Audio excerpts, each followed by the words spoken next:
Okay, so we've got this 2010 Colorado. Good mileage. Only got 98,000 miles on it. The frame's obviously rotted, so that's why it's here. And let's get started on getting it pulled. There's definitely quite a few shortcuts on these.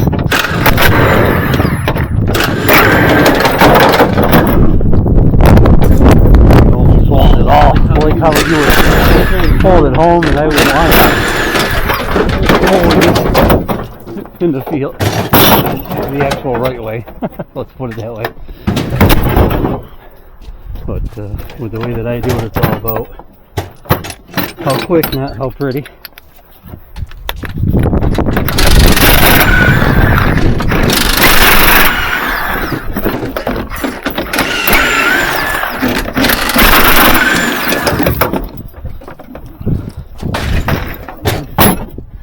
Hopefully people are entertained with the process more than me talking, because as I get going I'll probably talk less and less. I'll do my best to keep you informed of what I'm doing here. One thing I did forget here to start was to find something to lay on, which sometimes can be the hardest part here.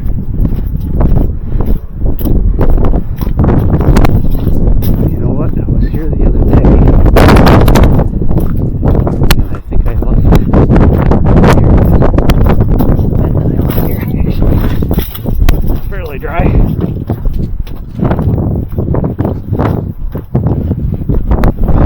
Just for when I get underneath.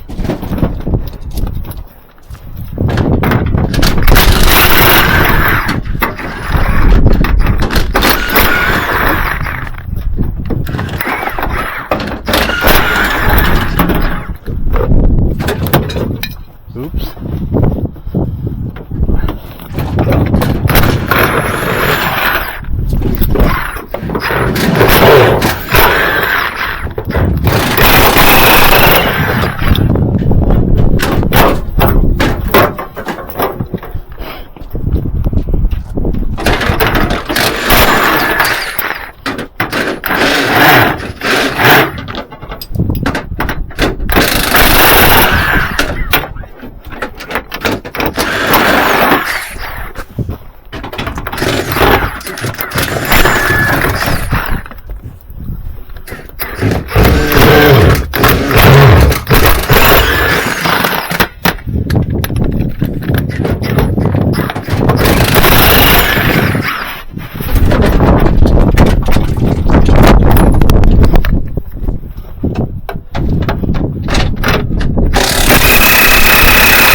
First pull for the day sometimes.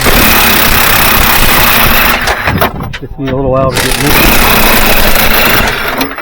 I seem to get more done after lunch than I do in the morning.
call it the dandelion puller.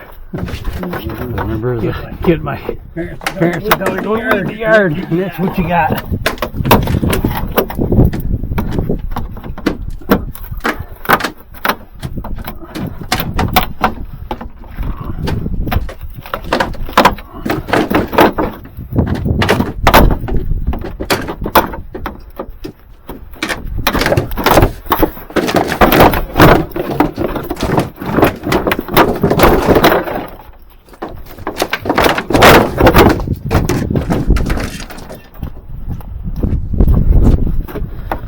That's definitely the biggest tool for getting these out.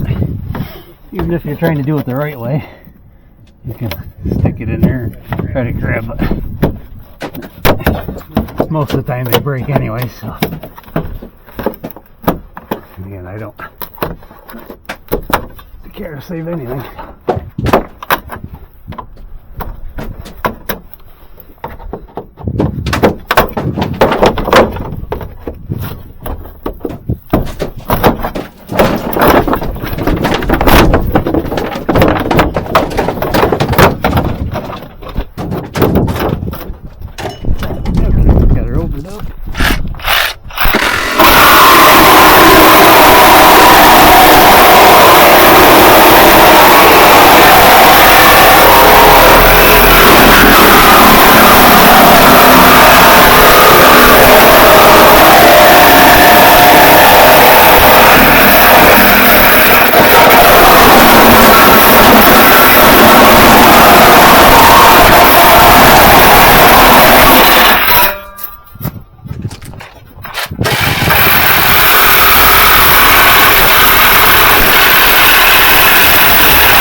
Most videos are going to be listening to Zaza and impact noises.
Found a bolt.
always want to cut those heater lines. There's some cars that got plastic fittings, and if you don't do it now, you end up breaking the fittings off the side of the engine.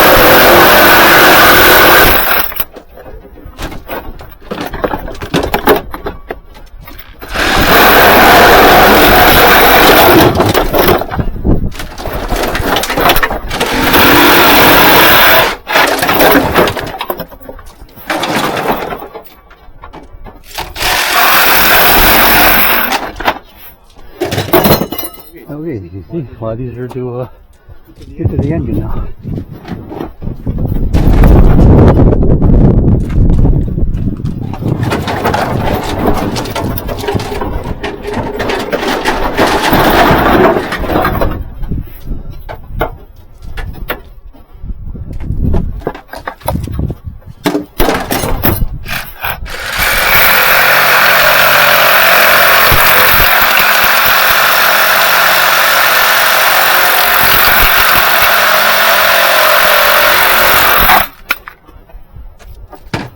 Most suppliers are going to charge you for all the components on the engine. So, fan clutch, it's kind of hard to take off without your impact tool back in the shop.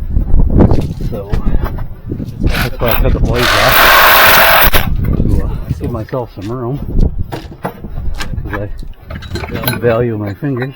I don't like to hit them with the hammer.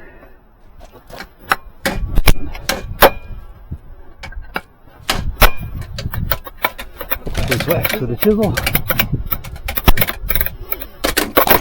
So, I remember to do that early on. If you cut the serpentine belt before you do that, you got nothing to hold it in place. Now I know this is here with a Roderick frame. I still want to check before I get too far along.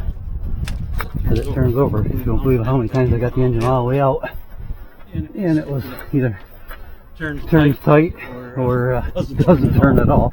What you want to look for is that it bounces back a little. If it bounces back, that tells you that you've still got some amount of compression in the engine. If it just freezes, then move on to the next car, because you've probably got a blown timing chain or timing belt, and you've already lost all the valves out of the engine.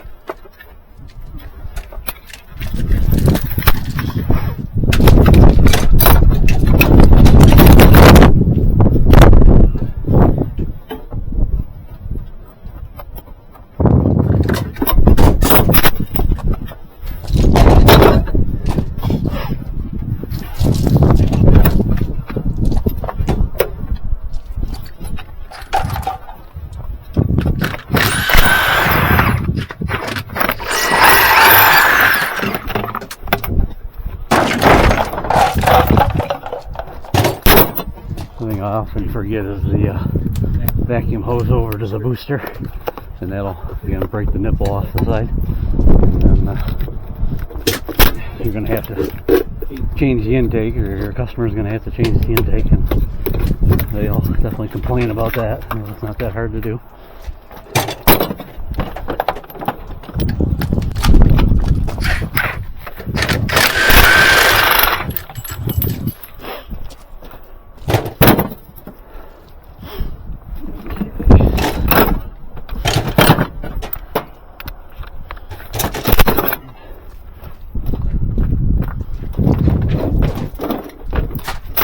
Outside stuff done.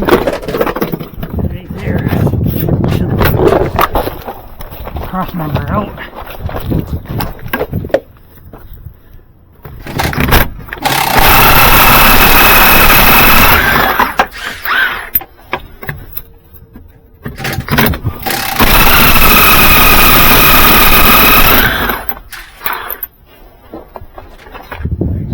thought this was a 4-wheel drive when I first walked up to the truck, but it's a 2-wheel drive.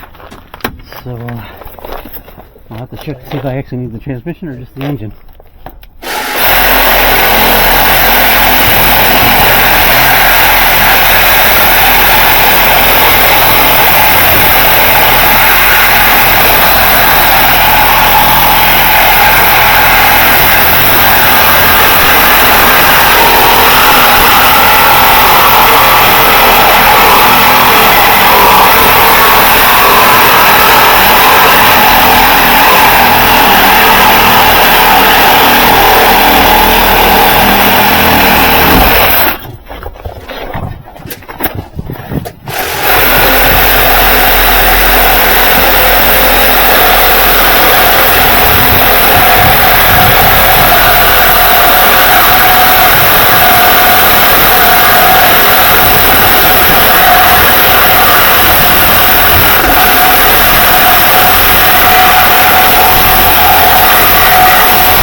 See, in New York, lots of rough driving.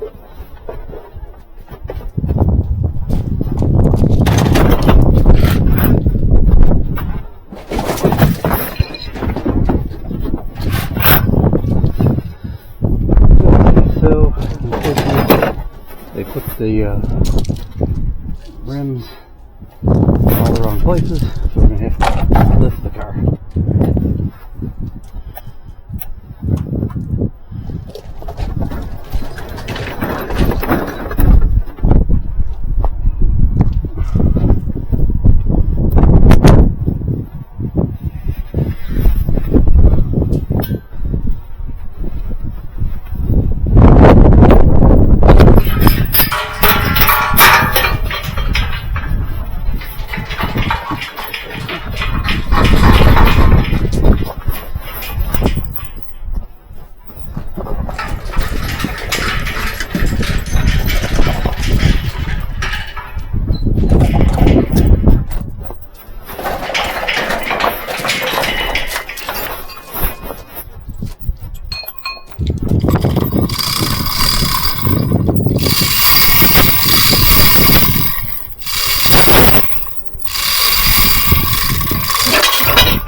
The frame instead of underneath the engine and the horse part.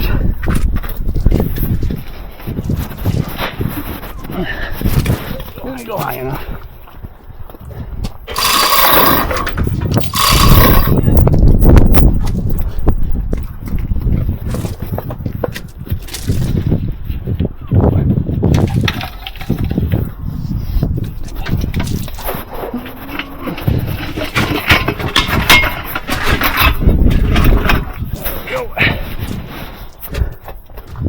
I know, it's a little sketchy.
radiator hoses and everything else.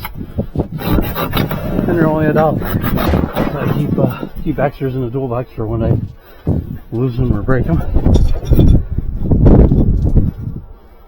Definitely want something with the serrated teeth like that. Stay sharp forever. And the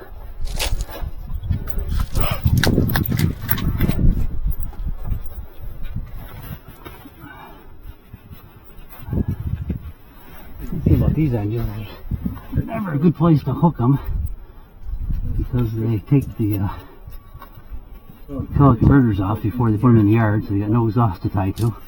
You gotta find a bolt, which you think would be easy, but you can never find a bolt you want for putting it in the side of the block.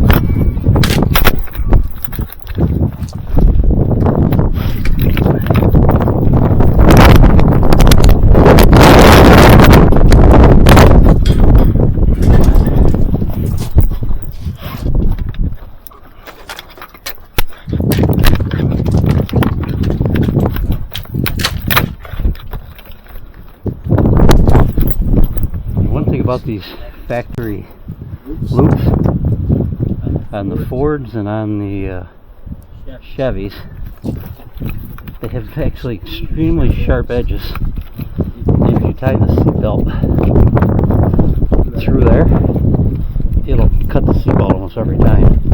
And then you go through all this work and your engine's going to be laying on the ground.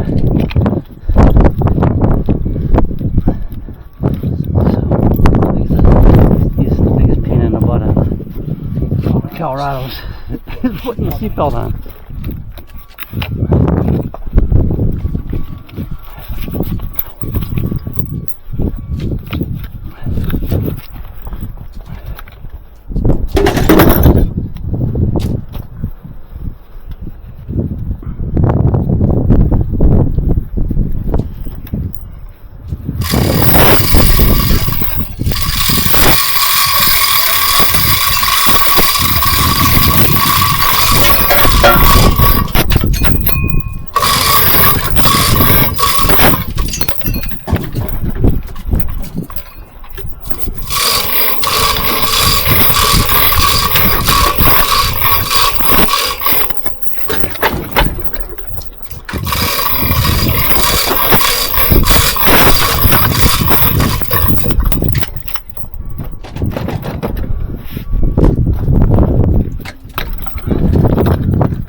Yeah, let's see.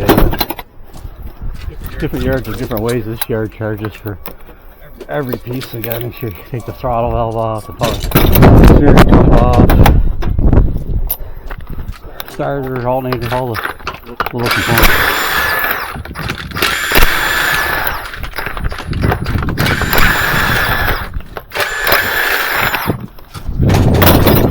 Check with which, depending on which U-bolt you go to. Check their policies and pricing ahead of time. A lot of them get kind of frustrated at you if you get up to the counter and you still got all the stuff on the engine, because then you're taking up time in the line, pulling off all the extra pieces.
And that's the hardest part of this whole Colorado. If you're doing it in the vehicle in your shop, getting to that bolt back there is absolutely crazy.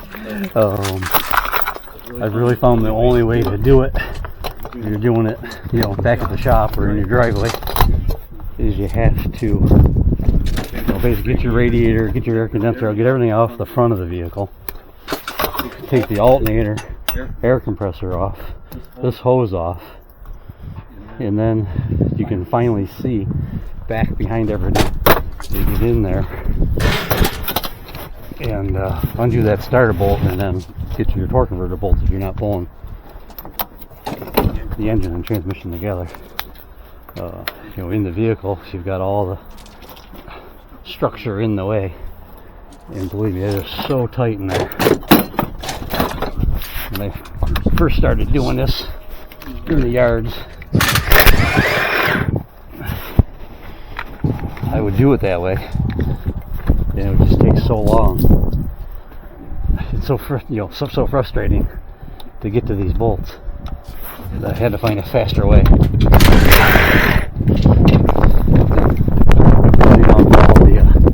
The front end, cutting the frame. You know, you think, oh, you're wasting all that time doing all that cutting, but it saves probably about an hour and a lot of frustration doing it that way. That may actually be taking the transmission, but I showed you anyways what you would have to do if you're leaving the transmission behind. The torque converter's loose. Always want to unbolt the torque converter first, because you can actually damage the internals of the transmission or break the front snout of the torque converter if you let everything dangle off the back like so many people try to do. So let's do a quick check and see if I actually need the well, it looks like pull about 30 minutes to do this one. A little slower probably with the recording.